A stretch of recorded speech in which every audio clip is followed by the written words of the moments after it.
madrasa, Islamic education. মাদ্রাসা শিক্ষকদের নিয়ে বড় সুখবর দিলেন শিক্ষামন্ত্রী আনম এহসানুল হক মিলন। তিনি জানান, অবশেষে বেতন ভাতা নিয়মিত করা হচ্ছে মাদ্রাসা শিক্ষকদের। সকালে রাজধানীর আন্তর্জাতিক মাতৃভাষা ইনস্টিটিউটে ইসলামী আরবি বিশ্ববিদ্যালয়ের অধিভুক্ত ফাজিল ও কামিল স্তরের শ্রেষ্ঠ শিক্ষা প্রতিষ্ঠান ও কৃতি শিক্ষার্থীদের পুরস্কার বিতরণ অনুষ্ঠানে তিনি একথা বলেন।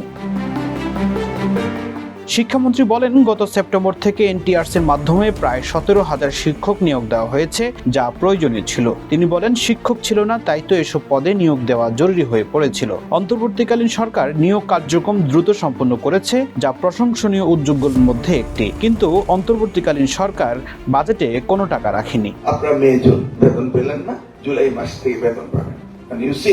আমি একজন সরকারি কর্মকর্তার সন্তান। এক মাসের বেতন না পেলে আমাদের সংসার কিভাবে চলবে? It was very hard. 5+ star rating প্রাপ্ত দেশের সর্বোচ্চ বিদ্যুৎ সাশ্রয়ী ওয়ালটন এসি স্মার্ট কমফোর্ট এখন নেক্সট লেভেলে। মন্ত্রী বলেন, আগামী জুলাই মাস থেকে মাদ্রাসা শিক্ষকদের বেতন নিয়মিত দেওয়া হবে। একই সঙ্গে 2 মাসের বকেয়া বেতনও জুলাই মাসেই পরিশোধ করা হবে বলে জানিয়েছেন তিনি। বলেন, ইসলামী শিক্ষায় যারা পড়াশোনা করছেন তাদের দলমতের ঊর্ধ্বে উঠে জীবনযাপন করতে হবে। ফখরুল ইসলাম, ইত্তেফাক নিউজ।